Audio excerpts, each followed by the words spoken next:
Vishnu sir ಸಮಾಧಿ ಒಟ್ಟಿಗೆ ಏನು ನಡೀತೋ ನಡಿಬಾರ್ದಿತ್ತು ಅನ್ನೋದಕ್ಕಿಂತ ಹೆಚ್ಚಾಗಿ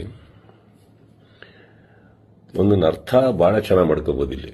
ಏನಂದರೆ ಒಬ್ಬೊಬ್ಬರಿಗೆ ಒಂದೊಂದಿಲ್ಲಿ ನಮ್ಮದೇ ರಾಜ್ಯ, ನಮ್ಮದೇ ಊರು, ನಮ್ಮದೇ ಕಲಾವಿದರು.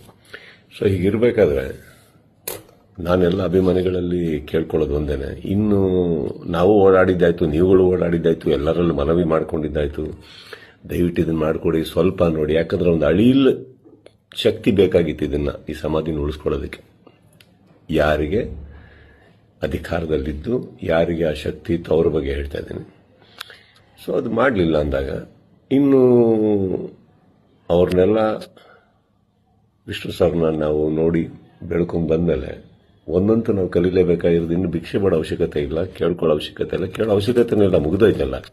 ಮಾಡಾಗಿದೆ, ಮಾಡಬೇಕು ಅಂತ ಇದ್ದಿದ್ರೆ ಇಷ್ಟೊತ್ತಿಗೆ ಮಾಡಿರೋರು. ಮಾಡಿಲ್ಲ ಅಂದಮೇಲೆ ಎಲ್ಲರೂ ಒಂದು ಅರ್ಥ ಮಾಡ್ಕೊಳ್ಳಿ, ಯಾರು ಏನು ಹೇಗೆ ಎತ್ತಿಟ್ರು ಇದು ನಾವೇ ಅಂತ ತೋರಿಸ್ಕೊಟ್ಟಾಗಿದೆ. ಇನ್ನಿದರಲ್ಲಿ ನೀವು ಅರ್ಥ ಮಾಡ್ಕೊಳ್ಳೋಕೆ ಎಷ್ಟಿದೆ ಅರ್ಥ ಮಾಡ್ಕೊಂಡ್ಬಿಟ್ಟು ಇನ್ನು ನಾವೇನು ಮಾಡಬೇಕು ಅಂತ ನೋಡ್ಕೋಣ. ಈಗ ಮೊನ್ನೆ ನಾವು ವೀರಕಪುತ್ರ ಶ್ರೀನಿವಾಸ ಅವ್ರ ಥರನೂ ಮಾತಾಡ್ತಾ ಇದ್ದೆ. ಅವರು ಒಂದಿಷ್ಟು ಯೋಜನೆಗಳು ಹಾಕೊಂಡಿದ್ದಾರೆ, ಆದಷ್ಟು ದೊಡ್ಡ ಒಂದು ಪ್ರತಿಮೆ ಕಟ್ಟಬೇಕು ಅಂತ ಇದ್ದಾರೆ. ಅದನ್ನು ಮಾಡೋಣ, ಬೆಟರ್ ಅಲ್ಲ? ಅದನ್ನು ಮಾಡೋಕ್ಕೆ ನನ್ನ ಸಂಪೂರ್ಣ ನಾನೇನು ಮಾಡಬೇಕು ಖಂಡಿತ ನನ್ನ ಕಡೆಯಿಂದ ನಾನು ಮಾಡೇ ಮಾಡ್ತೀನಿ.